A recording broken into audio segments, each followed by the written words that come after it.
Good morning, welcome back to my channel. My name is Crochet. I am a second year first grade teacher in Texas.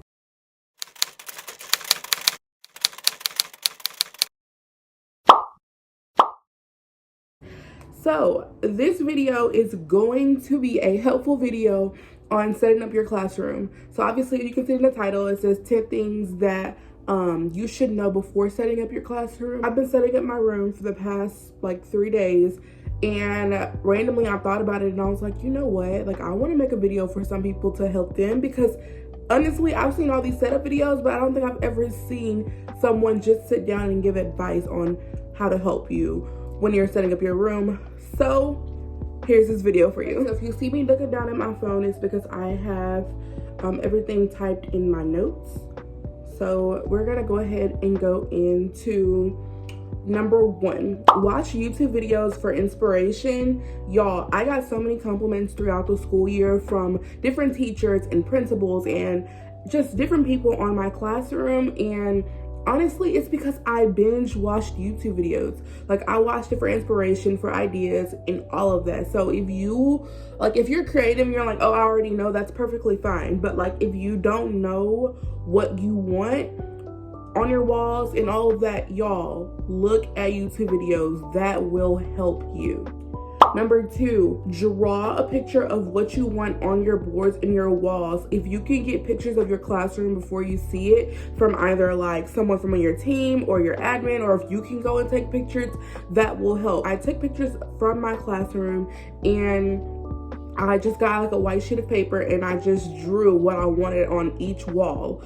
Where I wanted my calendar, where you want your classroom rules, where you want your classroom jobs.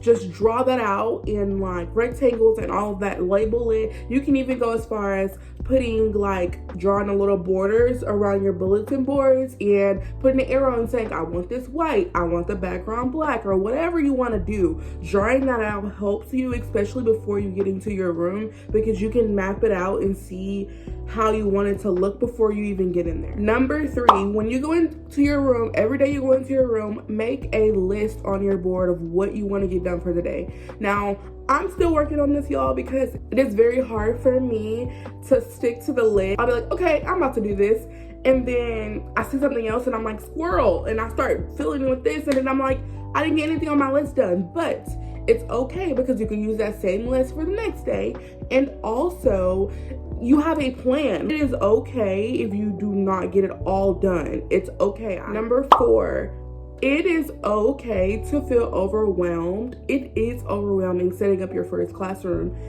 You've never done this before and it's hard, especially when you just have everything everywhere and you're just like, oh my gosh, what am I gonna do? Try to move the big furniture first, and I think that was my number 5, was it? Yeah, that was my number 5. But yeah, so try to move your big furniture first. But let's say that you've been there for like 2 hours and you're just getting frustrated and you're just like, oh my gosh, like I don't know what I'm doing. Okay, stop. Go get a break. Go take a break. You can go get lunch, go get a coffee, go, I don't know, take a walk. Just take a break and get yourself out of the classroom. Honestly, when you walk in, you're gonna be like, oh, okay, I got more done than I thought I did. So just take a break and leave, or just leave. Number 5, which was my move your big furniture first. Try and move like your desk, your student desk, your teacher desk, your U-shaped table, all of that. Try and move that around first and put that where you want it to go first. That way you can navigate around your classroom easier. I know that like my first year, everything was pushed back against the walls. So I couldn't even see what was back there. I couldn't organize anything. I really couldn't get into all of my bulletin boards. So make sure that you move your big furniture first. Also, make sure that your desk and your U-shaped table are facing the door in a way that you can see your students and your door, like your front door. You want to be able to see like who's coming into your classroom. You want to be able to see your students at all times. Number 6, if you can get help, y'all. Oh my gosh. So obviously last year I couldn't get help because of COVID, and they weren't allowing anyone extra to be in the schools if you weren't staff. So I couldn't get help and I had to do everything by myself, which was fine. But this year, yesterday my best friend came in to help me, and y'all, it is so much easier. Like I kept stopping and saying, just think about it. Like I would have been doing what you're doing and what I'm doing too. Like, and she was like, okay. So y'all, if you can get help from someone, oh my gosh, get help. And also, laminating and cutting, that takes a long time if you have a lot of different things. So put them on laminating and cutting duty. Don't tell my best friend I said that. Number 7, do not worry about having a Pinterest-worthy classroom.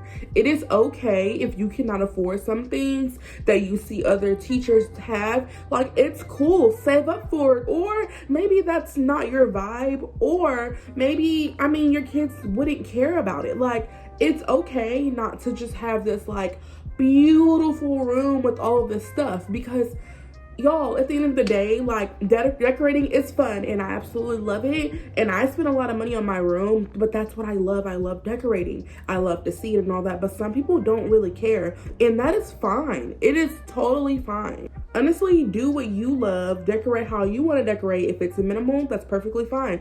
If not, like, if you want to be dramatic, then do that. But honestly, at the end of the day, do what's good for you and your students. Number 8, entertain yourself while working. Watch YouTube videos, watch movies, watch TV shows, listen to podcasts.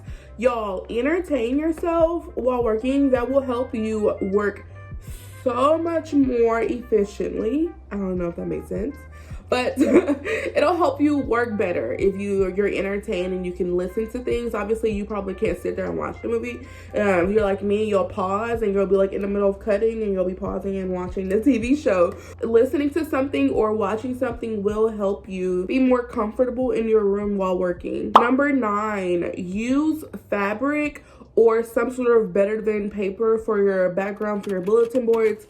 I personally have not, because I wanted to try out the tablecloth from Dollar Tree, but I've seen a lot of teachers who have used fabric or the better than paper, and they absolutely love it, especially the fabric because you can wash it. But they said that the better than paper and the fabric is reusable, and they're saying that it's like 100 times better. So, and it doesn't fade.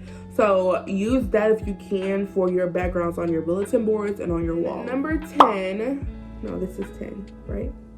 Is this 10 in sign language? Okay, hold on. Yeah, 10. And number 10, organize. Y'all, do it then. So when I set up my room last year was my first year, I don't know if I said that, but there was a bunch of stuff that was left over from a previous teacher, and I was like, oh, I'll get to it. Baby, I never got to it. Like, I've never got to that. And so make sure that you organize what you want to organize when you're setting up your room. Organize manipulatives, organize supplies, have paper organizations on where you want papers to go, overflow paper, extra copies, where you want your students to turn in their work. Have a home for everything in your room, and make sure that you do the organizing before.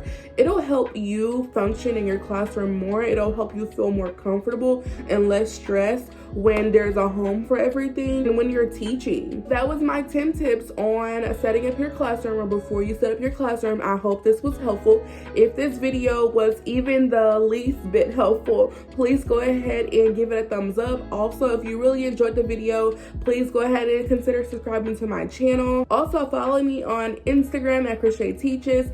I also have a TikTok called Simply Crochet, so go follow me on those. I am super active on there, and I'm trying to be more consistent on posting videos. I have been setting up my classroom, and I'm actually about to leave and go to my classroom now, but I have been setting up my classroom and I'm loving how it's turning out. My futon came today and I'm like, yes. So I am going to go do that, but be on the lookout for all of my classroom setup videos, and as always, I will see you guys in the next video. Bye.